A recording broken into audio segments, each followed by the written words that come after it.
Yo, bro, did you see that Dave Ramsey video? Oh my God. Where the girl calls in and then she's like, I got 90K in debt and my boyfriend doesn't want to marry me because of it. Bro, you would not believe Dave Ramsey's response to that was break up with him. My boyfriend makes $250,000 a year, but he does not want to propose until I'm completely debt free. Interesting. You're not gonna like me.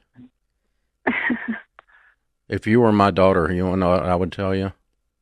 What? Dump him. Yeah, I mean, he's a great guy. No, he's not. No, he's not. No, he's not. He's making you prove your worth. Based on money. Yeah. To him. You're having to buy your way into this relationship. Nope. You're a princess and you deserve more than this. The reason I've been able to put majority of my paycheck towards my loans is because he does pay for all our rent. Oh, so you live together? Yeah, we live together. Oh, so you're already married, but you just didn't admit it. Yeah, it does feel like we're married. Well, gosh. Yeah. So what's his incentive to get married? None. The number one cause of divorce in North America today is money fights and money problems. And guess what this is? This is a money fight. Yeah. You're just not having it out loud. You're having it in your head. Bro, he literally said, break up with him because he doesn't want to marry you because of your debt. And bro, when I saw that video, I thought he was trolling. Like, I like Dave Ramsey. Don't get me wrong, bro. I love Dave Ramsey. I think he makes very entertaining content. I love what he's doing for people. He's helping people out. But I genuinely thought he was trolling because, I think that's bad advice. I think it's bad advice because just because somebody disagrees with you on the conditions for marriage doesn't mean you instantly break up without trying to figure that out first. The only information he heard from this girl, she called in. This is literally how it went. So she calls in and she's like, my boyfriend doesn't want to marry me because I got 90K in debt. And he instantly jumps to break up with him. Oh, he's a bad person. He knows nothing except the fact that he doesn't want to marry her because she has debt. And he doesn't try to understand the circumstances at all. He just instantly jumps to the fact that, oh, he's a bad person because he doesn't agree with you because what I really dislike about this is bro, it's okay to be uncomfortable with marriage. It's okay to be hesitant to go into marriage. Marriage is one of the most important decisions you can make in your life. Why are we acting like this guy is a bad guy because he's hesitant to marry somebody with practically 100K in debt, 6 figures in debt? Dude, that's one of the most important decisions we can make in our life. And we're saying break up because he's uncomfortable with making the decision for a valid reason? That's a lot of debt. Why are we jumping to break it up just because, he's hesitant to make a decision? Why are we jumping to these conclusions that he's a bad person just because he's hesitant to make a decision? One of the things he said, bro, is he was like, oh, he's a bad person. And I'm like, how do you know that? Are we just bad people? Because, is it, what part of that? Because that's all he knows. The only thing he knows about this guy is the fact that this guy doesn't want to get married because she has 90K debt. So what aspect of that, let's really go through this together. What aspect of that makes you a bad person? Are you a bad person because you don't want to marry your girlfriend? What about people that don't believe in marriage? Are all these people just bad people? I think that logic is silly. Just beliefs don't inherently make you a bad person alone. I would say behaviors make you a bad person. The things you do are what make you a bad person. I don't even know if I should get into analogies. I don't think you're a bad person because you're circumstantially in these conditions, I don't want to marry my partner. I think that's a huge leap in logic. Is he a bad person because he doesn't want to marry her because of the debt? If anything, that makes it more, doesn't that make it more understandable? There's more, he's not just saying no for no reason. There's a logical thought process that's going there that leads to his conclusion. So wouldn't that make him less of a bad person? It's so interesting because he forms his conclusion and he becomes so biased so quickly and convinced that this person is a bad person that when the girl literally says he's not a bad person, he literally says, yes, he is. Yes, he is. She literally is he's not a bad person.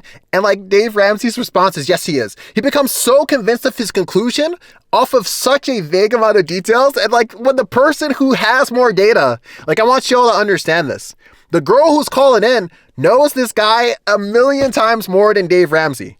And when she disagrees, he doesn't even be like, what makes you say he's a good person, right? He doesn't even try. He tries at no point to understand. He comes to this conclusion off of such limited data.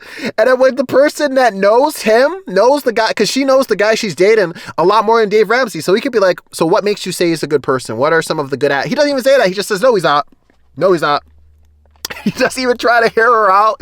He doesn't try to understand the circumstance more. Like, bro, when he did this, bro, I genuinely thought he was trolling. I genuinely thought he was trolling because I thought it was so funny. I was like, what is this guy doing right now? He said this nigga's a bad person. And then the next part, he's like, he's trying to make you prove your worth. And I'm like, what? Like, the conclusions that they've came to about this guy makes this guy sound like he's a full-blown fucking narcissist. Like, bro, he was like, he's making you prove your worth. Making you prove your worth for marriage. You don't deserve that. But, like, that's literally not what's happening. It's not like the guy is forcing her to prove she's worthy of him. He's literally, like, uncomfortable with marriage because, like, he doesn't want to accrue her debt. Like, marriage has, like, consequences. Like, there are things that happen as a result of marriage. Marriage is not like just this emotional thing. Like, it's a legal binding contract where you're bringing like the government into your relationship, and it has like legal ramifications. There are like legal consequences of getting married to somebody, and like being like hesitant to make a decision that would accrue 6 figures of debt. 6 figures of debt. Like, his whole show is about like getting people to be hesitant to acquire debt, by the way. Like, and like, so when a person is doing that thing, like, he labels them as a bad person, it doesn't make any sense. Like, he's came to this conclusion, like, this guy wants her to prove her worth, but like, from my perspective, when I'm watching this scenario, when I'm listening to the girl explain it, like, it doesn't sound like he's trying to make her prove her worth. It literally just sounds like he's not comfortable making the decision because that's like a lot of debt to acquire.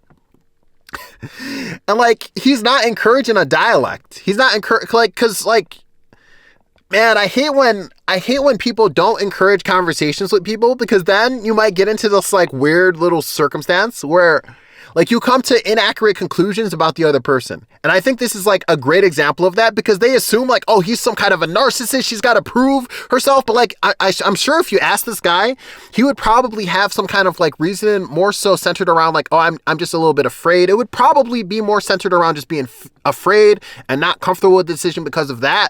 Like, it does not sound like it has anything to do like, oh, she has to prove herself. She has to prove herself. I think like it's super reasonable to be hesitant to make a decision like this because like your partner has a lot of debt. And I think like just dump in your partner because you guys have a disagreement is like bad advice. I just think that's horrible advice, because like what I really think you need to try to do is like just have a conversation. Try to understand, why does your partner think what they think? Try to understand your partner and understand where you're coming from, and try to come to a solution that makes y'all both happy. And if y'all can't do that, like, I think the person who is uncomfortable honestly takes precedence.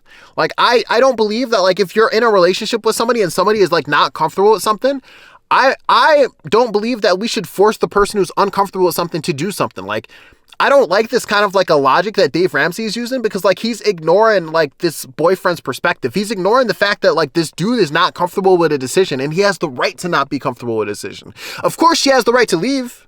She has the right to leave, but like, she needs to make that decision from a place like, okay, I understand why my boyfriend thinks what he thinks. Is this something like I can accept for our relationship? But that's a conversation, and that's like, that's after the conversation. You don't just jump to that. You have to understand your partner, right?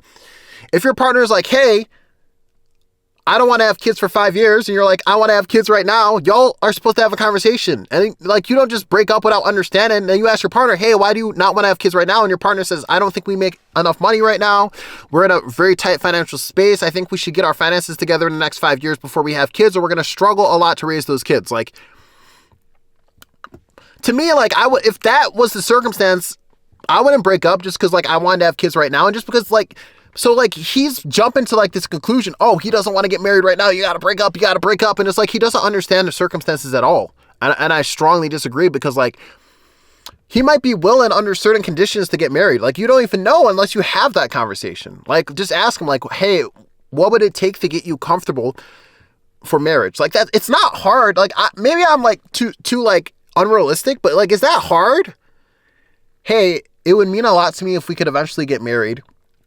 What would it take for you to be comfortable with marriage in the future? How hard is that? And then you hear his answer and you say, am I comfortable with this for the future of the relationship? Because like at the end of the day, you can't force somebody to be comfortable. You can't force somebody to do something they don't want to do. I think that's wrong. Like you could apply that a lot. Like, if my partner doesn't want to have sex with me, I don't believe you should force them to have sex. Like, I don't think forcing the person who's not comfortable with something to do something. If your partner doesn't want kids, don't force them to have kids. If your partner's not open with an open relationship, don't force them to have an open relationship. Like, if your partner is not comfortable, you can't just set the rules of the relationship alone. And like, if you can't accept that your partner's not comfortable with something, and if you can't accept what it would take to get your partner to be comfortable, if you're not willing to work with them to get to that place, yeah, you have the right to leave the relationship. Like, I'm not saying you can't leave, but like, I think you should at least try to work with your partner, understand why they feel the way they do, and try to work with your partner to try to figure out a solution that works best for both of y'all. I don't think a relationship has any possibility of long-term success if our approach to a relationship is, oh, I want to get married and you're not going to get married to me right now, I'm going to break up. I don't think because you have to consider both people's perspectives. Yeah, she wants to get married, but he has his own thought process for why he's hesitant to do it right now. And that's just as important as her wanting to get married. It's both important. And so the real bad thing about his advice that he's given this girl is that he's ignoring why the boyfriend is hesitant to make that decision. Like, humans aren't stupid. Like, people are hesitant for reasons. And I think, before you advise somebody to do something, you probably need a lot more information than the fact that somebody is not comfortable with making a decision. And I also think just because somebody is not comfortable with making a decision, I don't think that alone is enough to just cause the relationship to, break up. I think it's a little too extreme. I'm not saying she can't break up, but I think it's at least worth the conversation, especially the way she was talking about the guy. She's like, oh, he's a great guy. Like, if he's a great guy and it's just going to take her paying off this debt to marry him, that might be what it takes. Or maybe she pays off half the debt, or maybe there's a prenup. Honestly, I don't know the legality behind how it works, but this advice that she should just give up on a relationship instead of trying to work through it with her partner. I just thought it was so funny that he gave this advice, bro, because I think it's bad. I think it's so bad. I genuinely thought he was trolling.